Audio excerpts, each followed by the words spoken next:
समन्ता चक्रवालेषु अत्रा गच्छन्तु देवता सद्धम्मं मुनिराजस्य सुनन्तु सग्गमुक्खदम् धम्मत् सविन कालो अयं बदन्ता धम्मत् सविन कालो अयं बदन्ता धम्मत् सविन कालो अयं बदन्ता नमो तस्से भगवतो अरहतो सम्मा संबुद्दस्से नमो तस्से भगवतो अरहतो सम्मा संबुद्दस्से नमो तस्से भगवतो अरहतो सम्मा संबुद्दस्से උතුම් ධර්ම අභිසමයේ පිණිස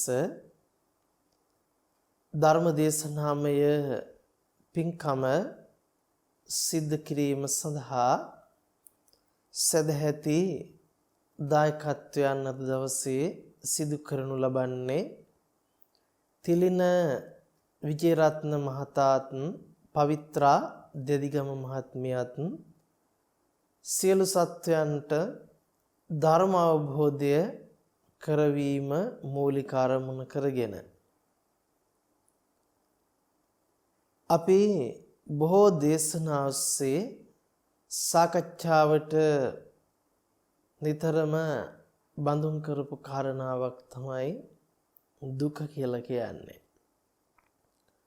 දුක පිළිබඳව බොහෝ දේශනා ඔස්සේ විග්‍රහයන් සිද්ධ කරගනු ලැබුවා. දුක පිළිබඳව අපි ලෝකයා දකින අර්ථයත් ඒ වගේම බුදුරජාණන් වහන්සේ දුක පිළිබඳව පෙන්වපු විදිහත් බොහෝ විට සාකච්ඡා කළා. නමුත් දුක පිළිබඳව කතා කරනකොට බොහෝ දෙනෙකුට තවමත් හරි හැටියට චතුරාර්ය සත්‍ය තුල විග්‍රහ කරන දුක්ඛ ආර්ය සත්‍ය, දුක්ඛ සමුදය ආර්ය සත්‍ය, දුක්ඛ නිරෝධ ආර්ය සත්‍ය, දුක්ඛ නිරෝධ ගාමිනී පටිපද ආර්ය සත්‍ය පිළිබඳව මනාකොට පිහිටපු අවබෝධයක් නැති බව පේනවා. කෙනෙක් ප්‍රශ්න කරන්න පුළුවන් කෙසේ වෙතත් දුක කියන දේ නෙවෙයි නම් බුදුරජාණන් වහන්සේ දේශනා කළේ මොකක්ද කියලා. අපි සාමාන්‍ය විවහාරයේ දුක කියනවට වඩා දුක්ඛ ආර්ය සත්‍ය විදිහටයි භාග්‍යවතුන් වහන්සේ දුක පිළිබඳව වදාළේ. තොර ආර්ය කියනකොට අපි මතක තියාගන්න ඕන ආර්ය නම් ඒක සත්‍ය, අනාර්ය නම් ඒක අසත්‍ය. එතකොට එතනදී අපිට පැහැදිලි වෙනවා ආර්ය නුවණින් දකින්න දුකත් අනාර්ය අනවබෝධයෙන් දකින්න දුකත් අතර වෙනසක් පවතින්න ඕන. දුකේ යථාර්ථය අපි මොකක්ද කියලා අවබෝධ කරගන්න ඕන. කොටින්ම කිව්වොත් ලෝකයා දුකේ යථාර්ථය අවබෝධ කරගෙන නැහැ. දුක ඇත්ත කරගෙන වාසය කරනවා. දුක ඇත්තක් විදිහට දැනෙනකොට, දුක ඇත්තක් විදිහට තේරෙනකොට ඒක තමයි ජීවිතයේ තියෙන වේදනාකාරී ස්වභාවය, පීඩාකාරී ස්වභාවය. ඒ පීඩාකාරී ස්වභාවයෙන් මිදෙන්න තමයි ලෝකයා මොනම හරි දෙයක් ජීවිතය තුල සිද්ධ කරන්නේ. නමුත් ආර්ය සත්‍ය අවබෝධය තුල පවතින්නේ දුකේ යථාර්ථය අවබෝධයක්. ඒ දුකේ යථාර්ථය අවබෝධ වෙනකොට එතනදී එයාට මතුවෙනවා නිරෝධයත් නිරෝධ මාර්ගයත් කියන එක. නිරෝධයත් නිරෝධ මාර්ගයත් කියන තැන අපි මනාකොට අවබෝධ කරගන්නට වෙනවා. ඒ නිරෝධයත් නිරෝධ මාර්ගයත් තමයි ආර්ය ලෝකයේ දුක පිළිබඳ පවතින සත්‍යය. නමුත් දුකත් සමුදයත් පිළිබඳව නොදන්නා අසෘතවත් පෘතජ්ජනයා ඒ දුක සමුදයටම කොටු වෙනවා. නිරෝධ මාර්ගය ප්‍රත්‍යක්ෂ වෙන්නේ නැහැ. එතකොට ආර්ය සත්‍ය තුල පවතින වෙනස තමයි සත්‍ය වශයෙන්ම දුක පිළිබඳව දන්න නිසා අවබෝධය නිසා දුක්ඛ නිරෝධය නිරෝධගාමිනී පටිපදාවත් තුල හික්මෙනවා. අපි බොහෝ සෙයින් වරද්දවාගත් කාරණාවක් තමයි මේ නිරෝධයත් නිරෝධගාමිනී පටිපදාවත් කියන එක. ඒක අපි අර්ථකථනය කරගෙන තිබෙන්නේම නිරෝධයත් නිරෝධගාමිනී පටිපදාවත් කිව්වට පස්සේ නැතිවීමත් නැති කරන මාර්ගයක් කියලා. ඒ නිසාම අපිට හිතෙනවා බුදුරජාණන් වහන්සේ ධර්මයේ දේශනා කළා තියෙන්නේ දුක නැති කරගන්න පාර පෙන්නලා දුක නැති කරන්න කියලා. ඕක තමයි අපි සාමාන්‍ය ලෝකයාගේ පවතින අවබෝධය. අපිට පවතින මහා දුක්ඛක්ඛන්දස්සය නැති කර ගැනීම පිණිස භාග්‍යතුන් වහන්සේ ධර්මයේ දේශනා කළා තියෙනවා කියලා. එතකොට කෙනෙකුට හිතෙන්න පුළුවන් අනේ ඒකට නෙවෙයි නම් මොකටද බුදුබණ තියෙන්නේ කියලා. නමුත් බුදුරජාණන් වහන්සේගේ ධර්මයේ තියෙන දුක නැති කරන්නට නෙවෙයි, දුක අවබෝධ කරන්න. යම් කිසි කෙනෙකුට මේ දුක අවබෝධ වෙනකොට හරියට මිරිඟුවේ වතුර වගේ වෙනවා දුක.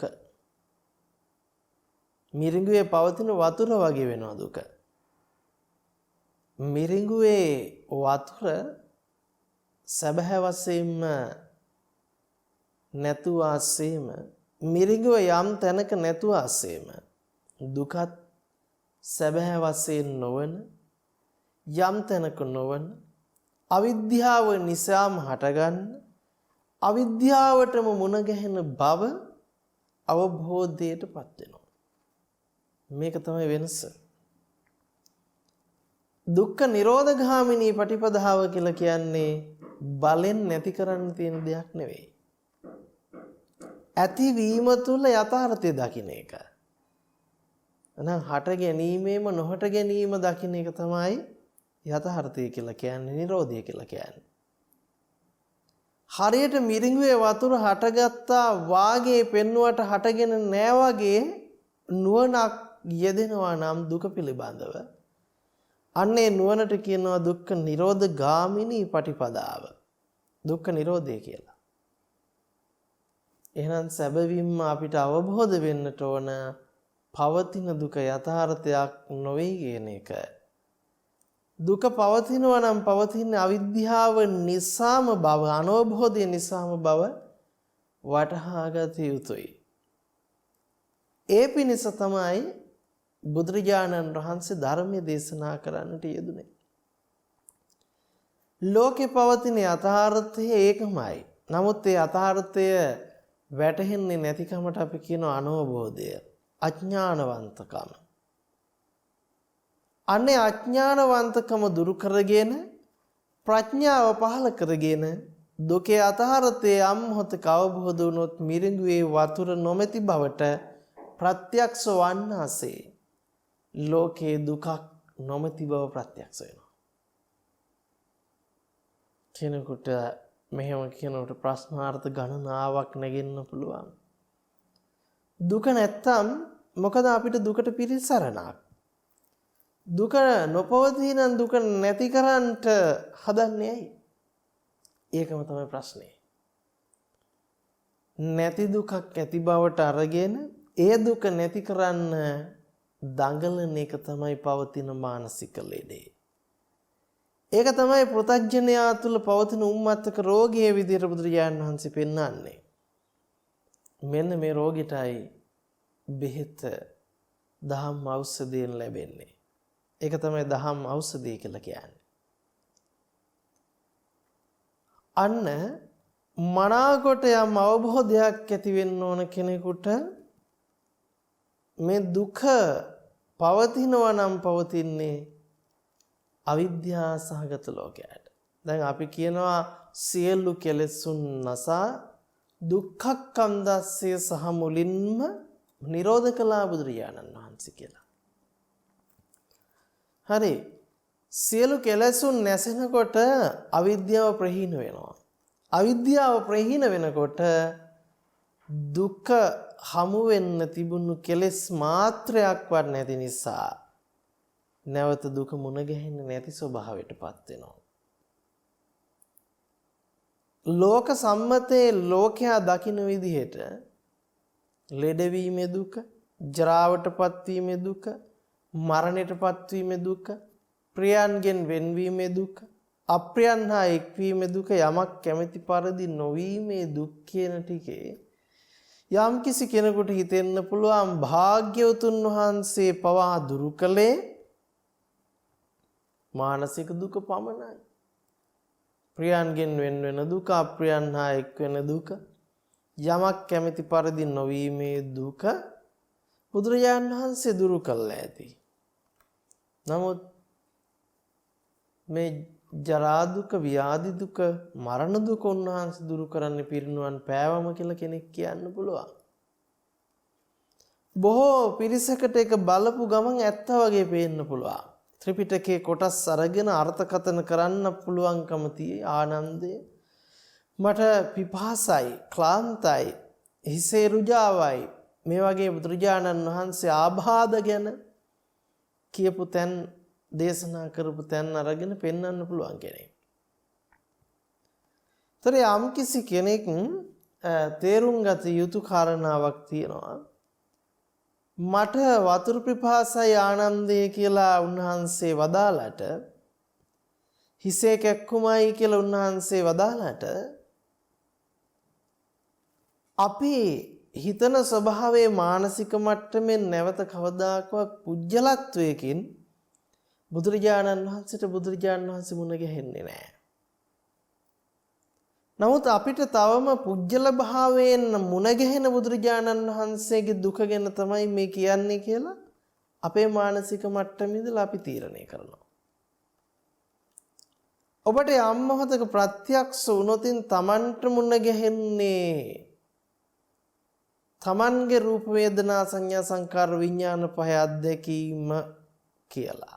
ඒකේ යථාර්ථය තේරුණා නම් නැවත කවදාකවත් අර සූත්‍ර පාඨයක් අරගෙන සම්මත අර්ථකථනය අවබෝධ කරගන්නේ නැතුව සම්මත වචන විවහාරය තුල කතා කරන දේ සහ යථාර්ථය මොකද්ද කියන දේ අවබෝධයකින් තොරව දෙකේකට පටලවලා ඈඳවලා යම් කෙනෙක් ප්‍රකාශ කරන්න පුළුවන් බුදුරජාණන් වහන්සේටත් මේ කායික දුක් පීඩාවන් ලැබුණා, ඒක ධර්මතාවය, ඒක ස්ථිර භාවය, ඒක නිත්‍ය භාවය. බුදුරජාණන් වහන්සේලාටවත් ජරා මරණ ඉක්මවන්නට බැරි වුණා කියලා කෙනෙක් කියන්න පුළුවන්. නමුත් බුදුරජාණන් වහන්සේ සියලු කෙලෙසුන් කෙරෙන් දුරුසේක කියලා අපි කියනවා නම් අවිද්‍යා යත්තේව අශේෂ විරාග නිරෝධෝ සංඛාර නිරෝධා. අවිද්‍යාව නැවත ශේෂ මාත්‍රයක්වත් නොමැති වෙනසේ සකස් වීම අතුරුදහන් වෙච්ච තැනක, නැති වෙච්ච තැනක කෙසේනම් අවිද්‍යාවෙන් උපදින දුක්ඛ සමුදය ගැන කතා කරන්නද? සම්පූර්ණයෙන්ම ජාතිපච්චා ජරා මරණං ශෝක පරිදේව දුක්ඛ දෝමනස්ස පහයාසා සම්භවಂತಿ වෙන්න තිබුණු දේ ශේෂ මාත්‍රයක් නැතුවම සකස් වීම අහෝසි වෙලා නොහොට ගැනීමටපත් වෙලා. ඒතකොට මෙන්න මේ ස්වභාවය ඇතුලේ නැවත අපිට කෙනෙකුගේ පුජ්‍යලයකුගේ දුකක් නැවත අවිද්‍යාව සහගතව පෙන්නනවා හැර අනවබෝධය තුල පෙන්නනවා හැර කෙනෙකුට චෝදනා කරන්නට බෑ දුක බුදුරජාණන් වහන්සේගේ කියලා. බුද්ධ දේශනාවේ කිසිම තැනක දුක පුජ්‍යල භාවයකට දාලා නැහැ, ඒක ප්‍රතික්ෂේප කරනවා. දුක කාගේද කියලා අහපු කිසිම තැනක උත්තර දීලා නැහැ, ප්‍රශ්නේ වැරදි බව ප්‍රකාශ කළේ. දුක කාගේවත් නෙවෙයි. අපි අපේ කරගත්ත දුකම අවිද්‍යාව තුළ ඉඳලා අපේ විදිහට දරාගත්ත දුකම බුදුරජාණන් වහන්සේලා රහතන් වහන්සේලා කෙරෙහි වචන මාත්‍රයෙන් අර්ථකථනය කරගැනීමෙන් පටලවා ගැනීම මිසක එතන වෙන යම් කාරණාවක් නොවේ පවතින්නේ. ඒක තේරුම් ගන්න ඕමනයි. එහෙමනම් අපි කොහොමද දුක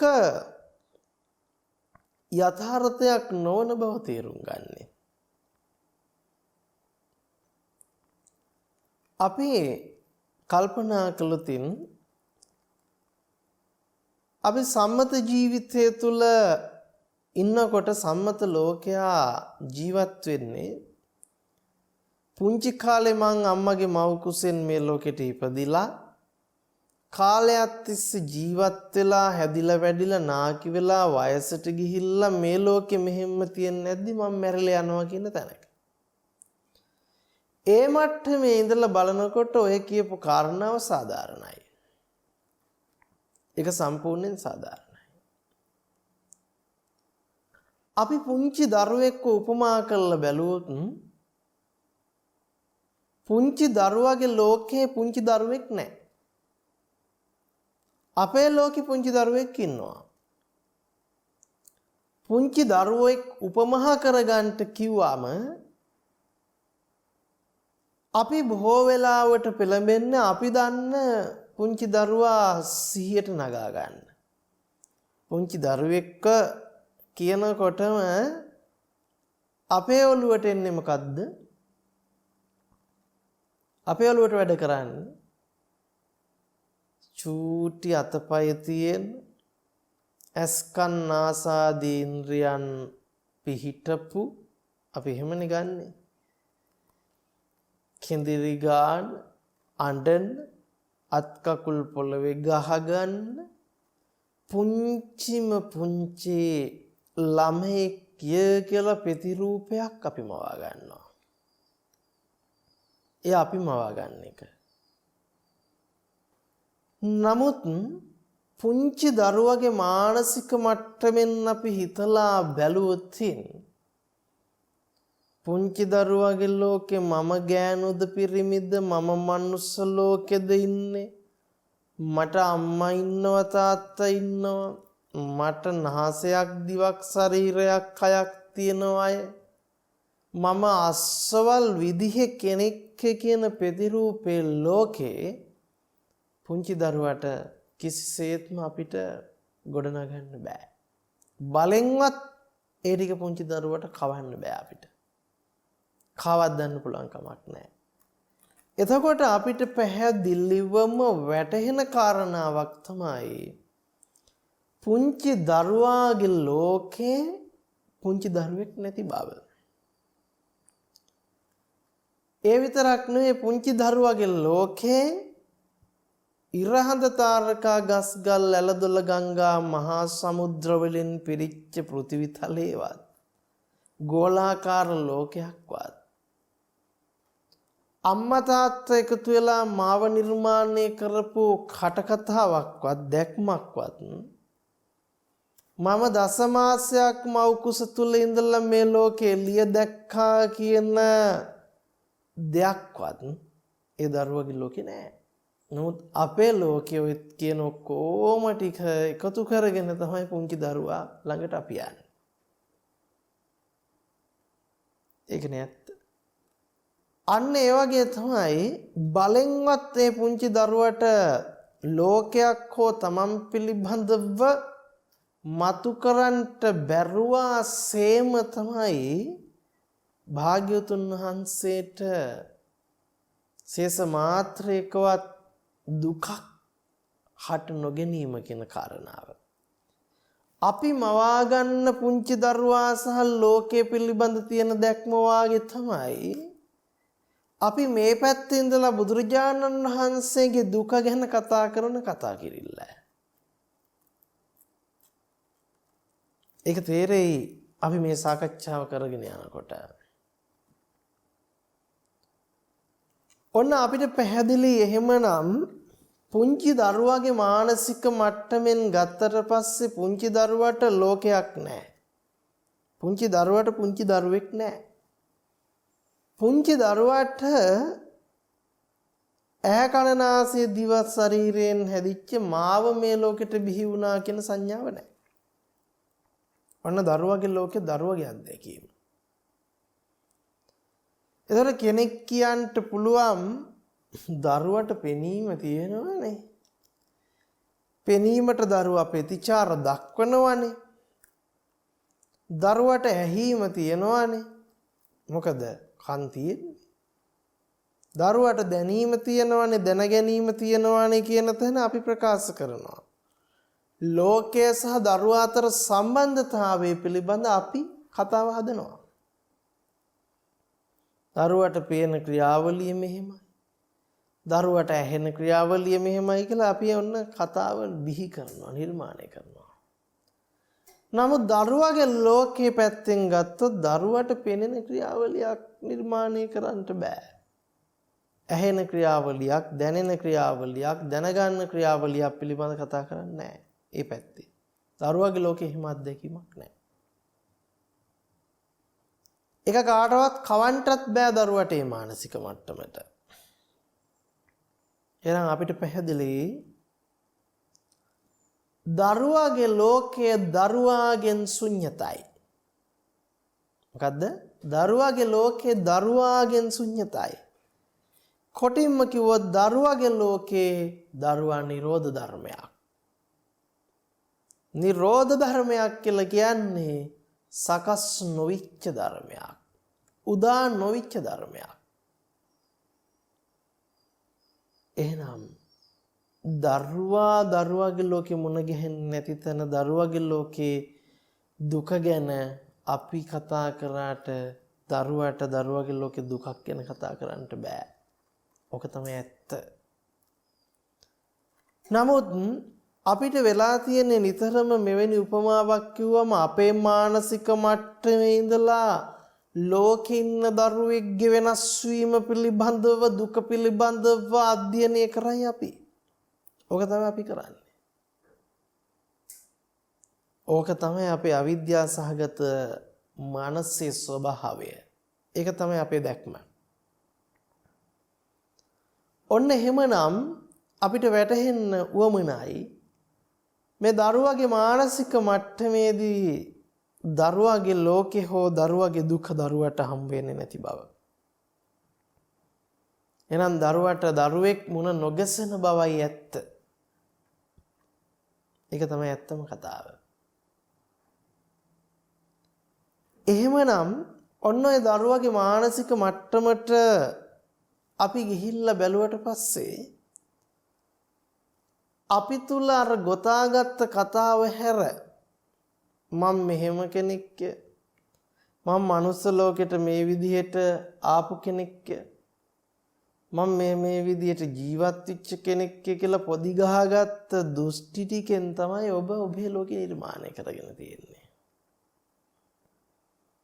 ඒක තමයි ඔබ තුල පවතින මඤ්ඤණාසහගත ලොකුම මුලාව, දෘෂ්ටිවාදය.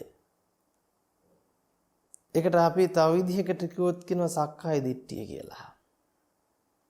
තමන්ව හඳුනාගෙන ලෝකයේ තමන් එක ඒකකයක් විදිහට පිහිටුවා ගත්තා වූ දෘෂ්ටිය. කොටින්ම කිව්වොත් රූපයේ, වේදනාවේ, සංඥාවේ, සංඛාරයේ, විඥානයේ යථාර්ථය නොදන්නා කමින් එය මම වශයෙන්, මගේ වශයෙන්, ආත්මීය වශයෙන් නිත්‍ය ස්ථිර ස්වභාවයෙන් බාර ගැනීමේ වරද. තවත් විදිහකට කිව්වොත් පංච උපාදානස්කන්ධෙහි ඇත්ත නොදන්නාකම. ඇත්ත නොදන්නාකම. ඒ නොදන්නාකම නිසා රූපේ නිට්ටය කොටගෙන, වේදනාව නිට්ටය කොටගෙන, සංඥාව නිට්ටය කොටගෙන, සංඛාරය නිට්ටය කොටගෙන, විඥානය නිට්ටය කොටගෙන ස්ථිර කරගෙන රූප වේදනා සංඥා සංකාර විඥාන පහේ අත්දැකීම විඳින්නේ ලබන්නේ ඉන්නවාය. කොටිම කෝත් ඇත්තටම රූප වේදනා සංඥා සංකාර විඥාන පහ ලෝකේ තියෙනවාය. ඔක තමයි දැක්ම. තියෙන වය කියනකොටම තියෙන වය කියලා කියන්නේ කෙනෙක්. ඔය තමයි පුජ්‍යල භාවයට හිර වෙන තැන. රූපේ පෙන පිටක්, වේදනාව දියබුබුලක්, සංඥාව මිරිඟුවක්, සංකාරය කෙහෙල් කඳක්, විඥානේ මායාවක් කියපු කාරණාවේ අනවබෝධය. ඒ අනවබෝධය නිසාම අපිට පෙන පිට වගේ කැඩි කැඩි යන වෙනස් වෙන රූපයක් අද දවසේ හම්බ වෙලා අපේ ලෞකික ලෝකෙට දිරෙන්, කැඩෙන්, කුඩු වෙන, බිඳෙන්, වෙනසෙන් පෙන පිට වගේ රූපයක් හම්බ වෙලා. විටින් විට නැగి නැగి අතුරුදහන් වෙන දිය බුබුල වගේ වේදනාවක් හම්බ වෙලා අපිට ජීවිතේ. ඔය අපි උපමාව ගලප ගන්න වේදී. සංඥා මිරිඟුවක් කියලා ගන්න අපි මොකක් නිසාද? අපි හිතන මේ සංඥාව එනවා, රූප ශබ්ද ගන්ධ සංඥා එනවා ආවට එනවා නැති වෙනවානේ. ඒක නිකන් මිරිඟුව වාගේනේ. ඔන්න ඔය විදිහට අපි අර්ථකථනය කරගෙන. සංකාර කෙහෙල කඳක් කරටුවක් නෑ වගේ අපි මේ ජීවිතේ පොදි ගහන බලාපොරොත්තු වල ඇති වැඩක් නෑ. කොච්චර බලාපොරොත්තු පොදි ගැහුවත් අපි යම් දවසක මේ සියල්ල නැති වෙලා යනවා. ඔන්න ඔය විදිහට අපිව රවට්ට ගන්නට හදන අර උපමා ටික අපි දන්න ලෞකික අර්ථයට ගලපගෙන. නමුත් අපි තේරුම් ගත යුතුයි අපි ඔය නිතරම කතා කරන්නේ පවතින රූපයක් කියන තැනින්. පවතින වේදනාවක්, පවතින සංඥාවක්, පවතින සංකාරයක්, පවතින විඥානයක් කියන තැනින් අරගෙන අපි කතා කරන්නේ. ඒ පවතින රූපයේ ස්වභාවය තමයි අපි ඔය විස්තර කරගන්නේ. පවතින වේදනාවේ ස්වභාවයක් ගැනයි අපි ඔය විස්තර කරගන්නේ. පවතින සංඥාවක ස්වභාවයක් ගැනයි අපි ඔය විස්තර කරගන්නේ. පවතින සංඛාරික ස්වභාවයක් ගැනයි අපි ඔය විස්තර කරගන්නේ. පවතිනා වූ විඥානික ස්වභාවය ගැනයි අපි ඔය විස්තර කරගන්නේ. ඒක තමයි අපිට විච්ච වැරද්ද. නමුත් කිසිම විදිහක භාග්‍යවතුන් වහන්සේ රූප වේදනා සංඥා සංකාර විඥාන පහ පවතින ධර්ම විදිහට පෙන්නලා නැහැ. අවිද්‍යා සමුදය රූප සමුදය. රූපය අවිද්‍යාවෙන්මයි සමුදය වෙන්නේ. අවිද්‍යා සමුදය වේදනා සමුදය, අවිද්‍යා සමුදය සංඥා සමුදය, අවිද්‍යා සමුදය සංඛාර සමුදය, අවිද්‍යා සමුදය විඥාන සමුදය. එන අපි තේරුම් ගත යුතුයි අවිද්‍යාව මූලික කරගෙනමයි රූප සමුදය කතා කරන්නේ. රූපය හට ගැනීම, වේදනාවේ හට ගැනීම, සංඥාවේ හට ගැනීම, සංඛාරේ හට ගැනීම, විඥානේ හට ගැනීම. එතකොට අපි අවිද්‍යාවේ ඉන්නකම් සකස් වෙන, පවතින, නැති වෙන රූපයක්, වේදනාවක්, සංඥාවක්, සංකාරයක්, විඥානයක් ගැන විග්‍රහ කරගන්න පුළුවන්කම තියෙයි. ඒ අන්ත දෙක අපිට නිතරම මුණ ගැහෙන්නේ අවිද්‍යාව ඇතුලේ. අවිද්‍යාව තුළ මුණ ගැහෙන ස්වභාවයක්. නමුත් අපි යථාර්ථය තේරුම් ගන්නකොට අපි බැලිය යුතුයි තමන්ට ජීවිතයේ ලබන අත්දැකීම් අපි පුංචි දරුවෙක් විදිහට අරගෙන බැලුවොතින් ඔබ ඔබේ මානසික මට්ටමේදී පේනවා, ඇහෙනවා, දැනෙනවා, දැනගන්නවා කියලා දෙයක් කතා කරයි. ඒ පෙනීම ඇත්ත කරගෙන, ඇහිම ඇත්ත කරගෙන, දැනීම ඇත්ත කරගෙන දැන ගැනීම ඇත්ත කරගෙන.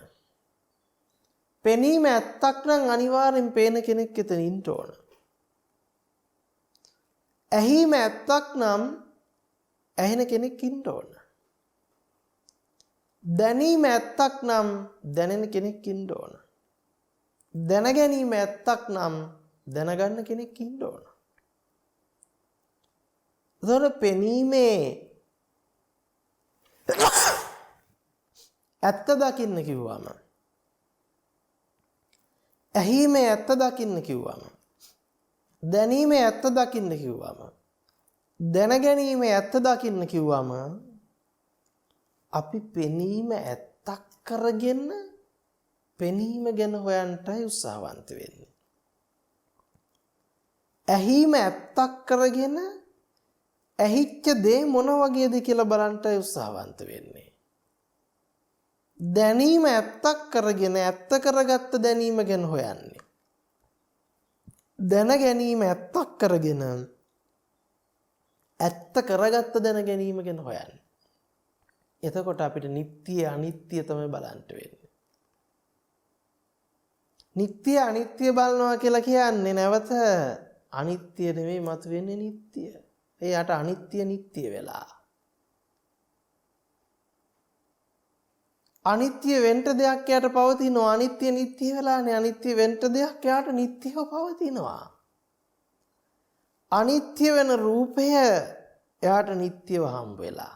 ඉතින් කෙනෙකුට මේ මොනවද හාමුදුරු කියන්නේ කියලා හිතෙන්න පුළුවන්. නමුත් කියන්නේ ඇත්ත. ඇයි? අනිත්‍ය වෙන රූපයක් හම්බ වෙනවා නම් ඒක ඇත්තම නම් දැන් මොකද වෙලා තියෙන්නේ? අනිත්‍ය නිට්ටය වෙලානේ. දුක ගෙනල්ලා දෙන රූපයක් හම්බ වෙනවා නම් එයාට දුක ගෙනල්ලා දෙන රූපය නිට්ටය වෙලානේ. අපි මෙතනදී තේරුම් ගත යුතුයි රූපය අනිත්‍යයි, වේදනාව අනිත්‍යයි, සංඥාව අනිත්‍යයි, සංකාරය අනිත්‍යයි, විඥානය අනිත්‍යයි කියලා අවබෝධ විය යුත්තේ රූපයේ පෙන පිඩක්, වේදනාව දියබුබුලක්, සංඥාව මිරිඟුවක්, සංකාරය කේල්කඳක්, විඥානේ මායාවක් කියප විදිහට. දැන් පෙන පිඩේ ස්වභාවය මොකද්ද? පෙන පිඩේ ස්වභාවය. දැන් පෙන පිඩේ ස්වභාවය ගත්තට පස්සේ අපිට පිඩු මතුවෙනවා පේනවා. නමුත් අරගෙන බැලුවොත්, එකතු කරලා බැලුවොත් එහෙව් පිඩුවක් තිබිලාම නැහැ. තිබුණා වගේ පෙනුනට එහෙම එකක් තිබිලා නැහැ. එකතු කරන්න, අල්ලන්න, තියාගන්න බෑ එහෙම එකක්. එහෙම එකක් තිබ්බනම් තියාගන්න පුළුවන්. දිය බුබුලේ ස්වභාවය බැලුවත් එමමයි. ඒ ආකාරමයි. අනේ දිය බුබුල ඔහෙ හිටු කියලා අල්ලගන්න යන්න එපා කියලා තියාගන්න එහෙම බෑ. ඇත්තටම දිය බුබුලක් තිබුණා නම් කෙනෙකුට ගබඩා කරලා හරි මොනයන් ආකාරයකට හරි දිය බුබුල තියාගන්න තිබුණා. අනේ එහෙම තියාගන්න බෑ එකත්. මිරිඟුවත් ඒ වගේමයි. තියෙන තැන කාටවත් හොයාගෙන ගිහිල්ලා අහවල් තැන තිබුණා මට හම්බුණා මෙන්න මිරිඟුව. මං හොයාගෙන එන්නම් ওই මිරිඟුව තිබ්බ තැන කියලා ගිය කෙනෙකුට ආය හොයාගෙන ඉමක් නම් බෑ. හොයනවා විතරයි. කෙහෙල් කඳේ අරටුවක් හොයන්ට ගිය මිනිස්සේ ලෝකේ වටේ නෙවෙයි, තුන් ලෝකේ වටේ නෙවෙයි, කොච්චර සැරිසරුවත් අරටු තියෙන කෙහෙල් කඳක් හොයාගෙන එමනම් කළ නොහැකි දෙයක්මයි. වෙන්න බැරි දෙයක් නෙවෙයි ඒක. මොකද්ද? වෙන්නම බැරි දෙයක්. තොර කරන්න බැරි දෙයක් නෙවෙයි, වෙන්න බැරි දෙයක්. ඒක අපි තේරුම් ගන්න ඕන. විඥානේ මායාවක්. එතකොට විඥානය මායාවක් කියලා කියන්නේ එතකොට නැති දෙයක් ඇති විදිහට මවාපානවා. එහෙනම් ඔය අත්දැකීම් ටික ওই උපමා ටික ඇසුරු කරගෙන අපි බැලුවොත් කිසිම තැනක කිසිම විදිහකින් තිබුණා වගේ පෙන්වන නමුත් තිබිලාම නැති. සකස් වුණා වගේ පෙන්වන නමුත් සකස් වෙලාම නැති. යම් තැනක හටගත්තා සේම පෙන්වන නමුත් තියෙනවා සේම පෙන්වන නමුත් හටගෙන නොමැති නොතිබී ඇති. තිබිලා නැති දෙයක් තමයි මේ උපමා වලින් ප්‍රකාශයටපත් කරන්නේ. එහෙනම් පෙනීමේ අත්දැකීම ලබන්නේ රූප වේදනා සංඥා සංකාර විඥාන පහ තුලින්. පේනවා කියන්නේ ඒකම තමයි. රූප වේදනා සංඥා සංකාර විඥාන පහ අත්දැකීම. ඇහෙනවා කියන්නේත් ඒකම තමයි. දැනෙනවා දැනගන්නවා කියන්නේත් ඒකම තමයි. රූප වේදනා සංඥා සංකාර විඥාන පහ අත්දැකීම. එහෙමනම් අපිට වැටහෙන්නට ඕන රූප වේදනා සංඥා සංකාර විඥාන පහ එබඳු ආකාර නම් අපි ලබන්නා වූ අත්දැකීම ඒ ආකාර නම් ඒ ලබන අත්දැකීම ලබනවා වගේ පෙන්වුවට ලබපු කෙනෙක් දෙයක් යමක් විදිහට ගත්තා වූ දෘෂ්ටියක් නැත්තක් නොවන බව අපි තේරුම් ගන්න ඕන. ඒක තේරුම් ගන්නට නම් අපිට පටිච්චසමුප්පාද න්‍යාය වමනා කරනවා. ඉමස්මින් සති ඉදන් හෝති මස්ස උප්පාදා ඉදන් උප්පජ්ජති ඉමස්මින් අසති ඉදන් නහෝති මස්ස නිරෝධා ඉදන් නිරුජ්ජති. මේ ඇතිකල්ලි මේ වේ මේ උපදීමෙන් මේ උපදී මේ නැතිකල්ලි මේ නොවේ මේ නූපදීමෙන් මේ නූපදී. එහෙනම් අපි තේරුම් ගත යුතුයි මේ කියන්නේ අවිද්‍යාව. තොර මේ ඇතිකල්ලි මේ වේ අවිද්‍යාව ඇතිකල්හිමයි අවිද්‍යාව තියෙන්නේ. මේ මොකද්ද? අවිද්‍යාව උපදින තැනමයි අවිද්‍යාව උපදින්නේ. අවිද්‍යාව නැති තැනමයි අවිද්‍යාව නොවන්නේ. අවිද්‍යාව නූපදින කල්හිමයි අවිද්‍යාව නූපදින්නේ. කෙනෙකුට හිතෙන්න පුළුවන් මේ මොකද්ද මේ කියන්නේ කියලා. හරි. දැන් අපි කිව්වා රූපේ හම්බෙන්නේ අවිද්‍යාවට කියලා. එහෙනම් රූපය සමානයි අවිද්‍යාව. වේදනාව සමානයි අවිද්‍යාව. සංඥාව සමානයි අවිද්‍යාව. සංකාරය සමානයි අවිද්‍යාව.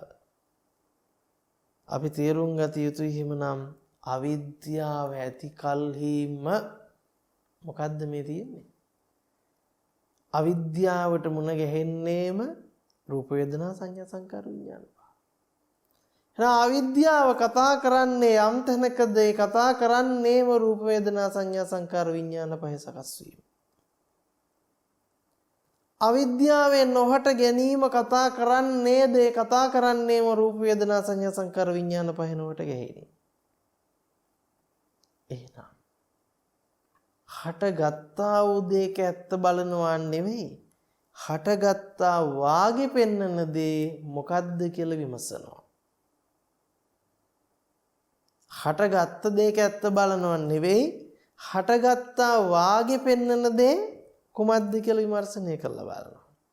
නමුත් අවිද්‍යාවේ ඉන්නකම් අපි විමසන්නේ හටගත්ත දේමයි. හටගත්ත දේ විමස බලනවා. ඒක ස්වභාවය. පුබ්බේ අනුනුස්සතේසු ධම්මේසු කියන පෙර නොවේසු විරු දහම්මැස පහළ වෙනකොට අර කියන්නේ උඩුකුරු කරපු දෙයක් යටිකුරු කළා වාගේ. යටිකුරු කරලා තිබ්බ දෙයක් උඩුකුරු කළා වාගේ යාට තේරෙනවා අපි මෙච්චරකම් හිතාගෙන හිටියේ මේක මේ වගේ දෙයක්. තියෙන දෙයක්. ඒකේ තමයි ඇත්ත බල හිටියේ. නමුත් ප්‍රත්‍යක්ෂයටපත් වුණාම තේරෙනවා මේක තියෙන දෙයක් නෙවෙයි මේ නොතිබුණු දෙයක් තියෙන විදිහට ගත්තා වූ මුලාවමයි තියෙන්නේ පවතින්නේ. ඒ යථාර්ථය අවබෝධ වෙනකොට ඒක නිකම් කවදාකවත් ලෝකයා ලෝකැසකින් දකපු අත්දැකීමක් නෙවෙයි. මෙහෙම කියනකොට දහසක් ප්‍රශ්න දහසක් චෝදනා කෙනෙක් නගන්න පුළුවන්. සර්ව සාධාරණයි ඒක. ඒක සර්ව සාධාරණ වෙන්න හේතුව කවදාකවත් ලෝකයට ලෝකයා ඉන්න තැන ඉඳලා මේ පටිසම්පාද න්‍යාය පිළිබඳ අවබෝධය ලැබෙන්නේ. එහෙමනම් අපි විඥානික අත්දැකීම කියලා කියන්නේ වෙන මොකටවත් නෙවෙයි. Taman ජීවිතයේ මේ ලබන අත්දැකීම විඥානික අත්දැකීමක්. කොයි විදිහට ලැබුවක් ඒක අපි චක්කු විඥාන, සෝත විඥාන, ගාහන විඥාන, දිව්‍යා විඥාන, කාය විඥාන, මනෝ විඥාන විදිහට මොන අර්ථකථනයෙන් අර්ථ දැක්ුවත් ඒක විඥානික අත්දැකීමක්මයි. ඔබ ඇතුළු සමස්ත ලෝකයේ පිළිබඳව යම් දැනගැනීමක් හඳුනා ගැනීමක් සිද්ධ කරනවා නම් ඒ සිද්ධ කරන්නේ විඥානික අත්දැකීම ඇතුලේ. ඒ විඥානික අත්දැකීමේ නැති දෙයක් මවාපැහැමේ මායාවයි ඔබ අත්දකින්නේ විඥාණයෙන් නාම රූප. ඒ කිය මොනවාද?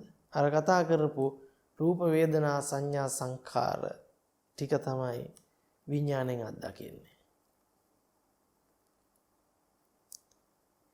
ඔබ විඥාණයෙන් අත්දකින්න දේ තමයි ඔබට ඇත්ත වෙලා තියෙන්නේ. එදාට ඔබට ඔබව මුණ ගැහෙයි. ඒ විතරක් නෙවෙයි ඔබට ලෝකෙ මුණ ගැහෙයි. ඒ විතරක් නෙවෙයි ලෝකෙ දිහා බලාගෙන ඉන්න ඔබ ඇතුළු සමස්ත ලෝකයාගේ ක්‍රියාවලියක් මුණ ගැහෙයි. නමුත් හොඳට මතක තියාගන්න. ඔබට ඔබව මුණ ගැහෙන්නෙත් ඔබට ලෝකෙ මුණ ගැහෙන්නෙත් ඔබට ලෝකයේ ක්‍රියාකාරීත්වය මුණ ගැහෙන්නෙත් ඒ රූප වේදනා සංඥා සංකාර විඥාන පහ මැත්තේ බව තේරුම් ගත යුතුයි. ඒකට කිඳා බහැලා. මායාවේ පවතින මායාව. ඒක මොකද්ද? ඒක තමයි විඥාකාරයගේ ස්වභාවය. විඥාකාරයගේ ස්වභාවය නැති දෙයක් ඇති විදිහටම ආපාන. ඔබට එදාට ඒක ඇති විදිහට හම්බ වෙනවා. අන්න ඒ වගේ රූප වේදනා සංඥා සංකාර විඥාන පහේ අත්දැකීම ඇතුලේ ඔබවත් ඉන්නවා ඔබට ලෝකෙත් තියෙනවා. දැන් මොකද්ද කරන්නේ? ඔබ ලෝකේ කියන එක ඇත්ත කරගෙන සජීවි සත්වයේ මිහිපිට ලෝකයේ අත්දැකීම් ලබන ක්‍රමවේදය හොයන්න යනවා. ඔක තමයි කරගත්ත ලොකුම මුලාසහගත වැඩේ. එතනින් එහාට නැවත මේක ගලවන්නට බැරි විදිහට ලිහින්නට බැරි විදිහට ඒක ඇතුලේ අතරමං වෙනවා. මේ විඥාණයෙන් අපි ලබන නාම රූප අත්දැකීම ඇත්ත වෙනවා. විඥාණයෙන් ලබන කියනකොට අපි අහු වෙනවා විඥාණය ඇත්ත වෙලානේ ඒකෙන්නේ නාම රූප අත්දැකීම ලබන්නේ. ඕක තමයි ගැටේ. නමුත් ප්‍රඥාවන්තයෙකුටමයි වැටහෙන්නේ රූප වේදනා සංඥා සංකාර විඥාන පහේ අත්දැකීම පිළිබඳව අපි මඤ්ඤණා කරගන්නවා. මෙන්න මේ විදිහට මම දැක්කා මොකද්ද? පඨවි ආපෝ තේජෝ වායෝ වලින් සකස් වෙච්ච රූපයක්. ඒ රූපේ මෙබඳු ආකාරයෙන් වින්දනය කරන්න පුළුවන්. ඒ රූපය මෙන්න මේ ආකාර දිගින් පළලෙන් උසෙන් මහතෙන් හැඩහුරු කමෙන් රසයෙන් ගන්ධයෙන් වර්ණයෙන් යුක්තයි.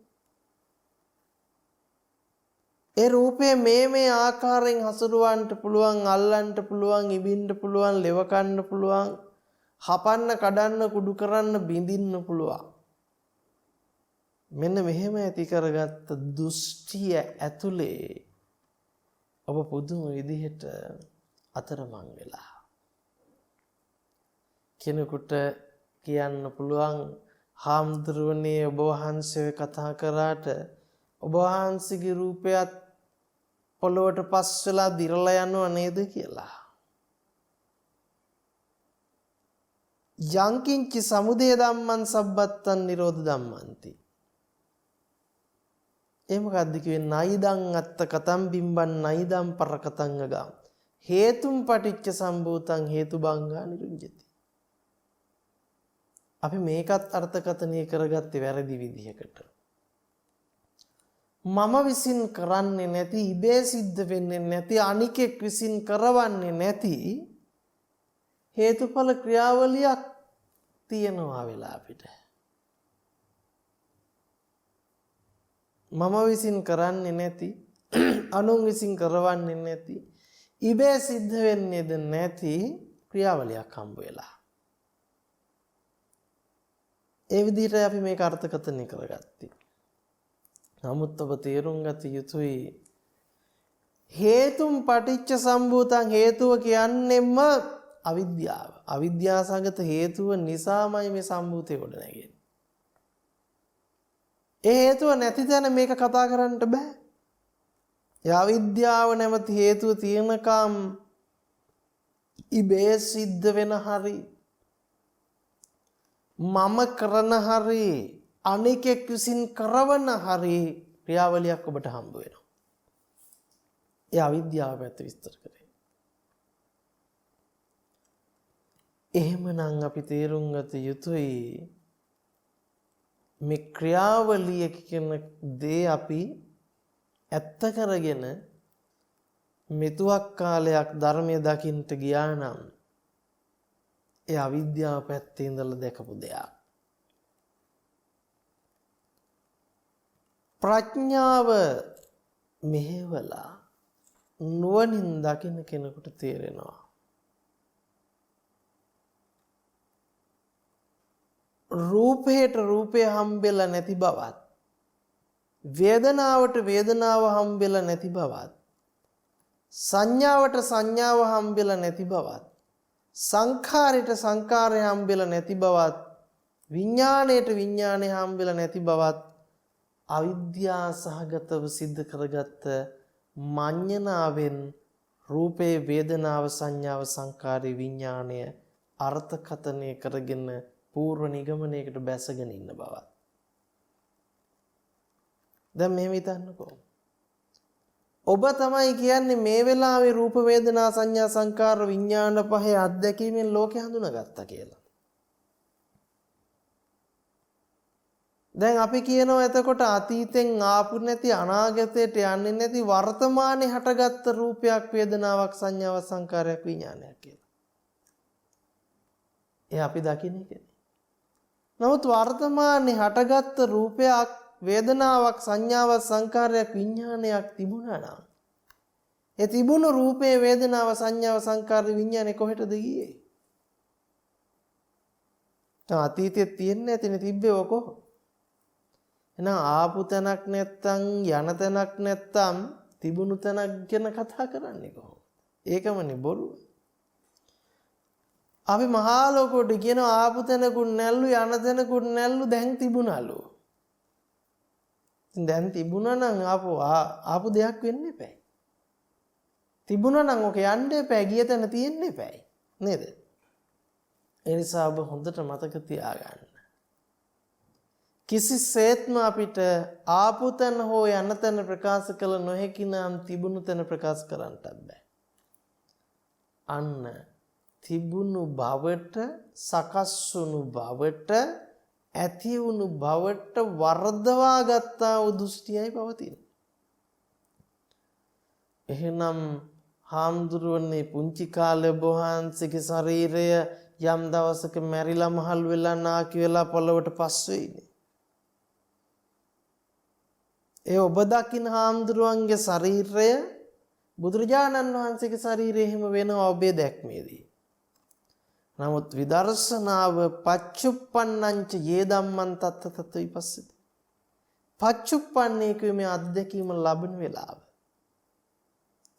මේ අත්දැකීම ලබන වෙලාව තුල යා නුවණින් දැක්කනම් සකස් වුණා වගේ පෙන්නන රූප වේදනා සංඥා සංකාර විඥාන පහක් මිසක සකස් වෙලාම නැති රූපයට රූපේ නිරෝධ ධර්මයක් උණු වේදනාවට වේදනාව නිරෝධ ධර්මයක් උණු සංඥාවට සංඥාව නිරෝධ ධර්මයක් උණු සංඛාරයට සංඛාරය නිරෝධ ධර්මයක් උණු විඥාණයට විඥානයේ නිරෝධ ධර්මයක් උණු අත්දැකීම ඇත්ත කරගත්ත මුලාව හැර කුමක් නම් පවතින්නේද ලෝකයේයි මමයයි යමක් පවතින්නේද සලායතන ක්‍රියාවලියක් යයි යමක් පවතින්නේද හට ගැනීමක් සමුදයක් සකස් වීමක් යයි යමක් පවතින්නේද ඒ පවතින්නේ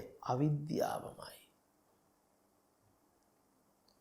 නිරෝධ ධර්මයක් බව ප්‍රත්‍යක්ෂ වන්නේද නොහට ගැනීමක් බව ප්‍රත්‍යක්ෂ වන්නේද සකස් නොවුණු ධර්මයක් බව ප්‍රත්‍යක්ෂ වන්නේද ඒ ප්‍රඥාවමයි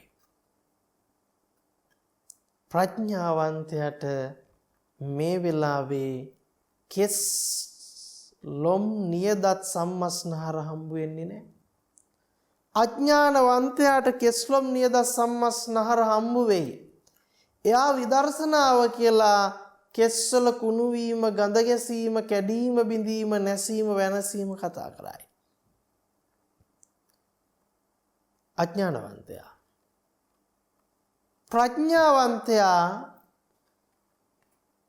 කෙස් කියනකොටම දන්නවා මොකද්ද කෙස් කියන සිහිපත් කරගත්ත මඤ්ඤණාව හැර මේ ලබන්නා වූ රූප වේදනා සංඥා සංකාර විඥාන පහේ අත්දැකීම ලබන්නෙක් නොමැති ලබන්නෙක් ඇති බවට පෙන්වන සමුදය වී නොමැති සමුදය උණු බවට පෙන්වන දුෂ්ටි අවිද්‍යාවක් පමණී කියන නුවණස පිහිටනවා මෙන්න මේ ප්‍රඥාව වෙනුවෙන් තමයි අපේ ධර්ම අභිසමය කළ යුත්තේ අන්න එදාට එයාට වැටහෙනවා දුක කියන්නේ ලෝක සත්‍යය තුළ පවතින දුෂ්ටිවාදයක් පමණයි කියන එක. එහෙමනම් අපිට එක ධර්ම දේශනාවකින් පුංචි කාලෙකින් දුක පිළිබඳ කතා කරලා හමාර කරන්නට පුළුවන් කමක් නැහැ. අපි අද දවසේ දුක පිළිබඳවත් චතුරාර්ය සත්‍ය පිළිබඳවත් පටිච්චසමුප්පාදය පිළිබඳවත් පංච උපාදානස්කන්ධය පිළිබඳවත් යන අවබෝධයක් ලබා ගැනීම උදෙසා උපකාර වන විදියට ධර්ම දේශනාමය පින්කම සිද්ධ කරන්නට යෙදුණා. අද දවසේ දේශනාව නිමාවටපත් කරන්නට කාල වේලාව පැමිණෙනවා. ඉදිරියේ ධම් සාකච්ඡා තුළින් නැවතත් මෙම කාරණාවන් පුළුල් විදියට විග්‍රහ කරගන්නට බලාපොරොත්තු වෙනවා. දිගින් දිගටම ධර්මයන් ශ්‍රවණය කරමින් තමන්ට පවතින ප්‍රශ්න ගැටලු සාකච්ඡා කරමින් ධර්ම අභිසමය කර ගැනීම පිණිසම සියලු දෙනාම කටයුතු කරන්නට අදිෂ්ඨාන කරගනිත්වා කියන ප්‍රාර්ථනාව සිදු කරනවා. විශේෂයෙන්ම අද දවසේ ධර්ම දේශනාමය පින්කම සඳහා තිලින විජේරත්න මහතා පවිත්‍රා දෙදිගම මහත්මිය අනුග්‍රහය දායකත්වය බොහෝම පින් සිතින් යුක්තව සිද්ධ කරන්නට යෙදුණා. තිලින විජේරත්න මහත්මයාගේ මාමා වරුන් වන පුඤ්ඤසෝම සමරසිංහ මහින්ද සමරසිංහ ඇතුළු මිය පරලොව යන්නට යෙදුණු සියලුම ඥාති වර්ගයාට මේ පින් අනුමෝදන් කරමි අනුමෝදන්ම වෙත්වා උතුම් ධර්මාභිසමය පිණිසම හේතු කරගනිත්වා කියන ආශිර්වාදයන් සිදු කරනවා. ඒ වාගේම පවිත්‍රා දෙදිගම මහත්මියගේ සියාවරුන් වන ගුණපාල කණ්ඩම්බි ඇල්බින් සිඤ්ඤෝ හා නැන්දනිය වූ චිතා සිරිසේන ඇතුළු පවිත්‍රා මහත්මියගේ නමින් මිය පරලොව යන්නට යෙදුනා වූ සියලුම ඥාතිවරුන්ටත් මේ පින්පෙත් අනුමෝදන් කරමි. අනුමෝදන්ම වෙත්වා කියලා ප්‍රාර්ථනාවන් සිදු කරනවා. ඒ වගේම සකල ලෝකවාසී සියලු දෙනාටම පවතින සියලු රෝගාබාධයන් දුර වෙලා නිදුක් නිරෝගී සැප සම්පතින් යුක්තව සුවසේ ධර්ම මාර්ගය අවබෝධ කර ගැනීම පිණිස හේතු වේවා, උපකාර වේවා. සැමට ධර්ම අභිසමයම වෙත්වා කියන ආශිර්වාද සිදු කරනවා. හැම දිනාටම තෙරුවන් සරණයි.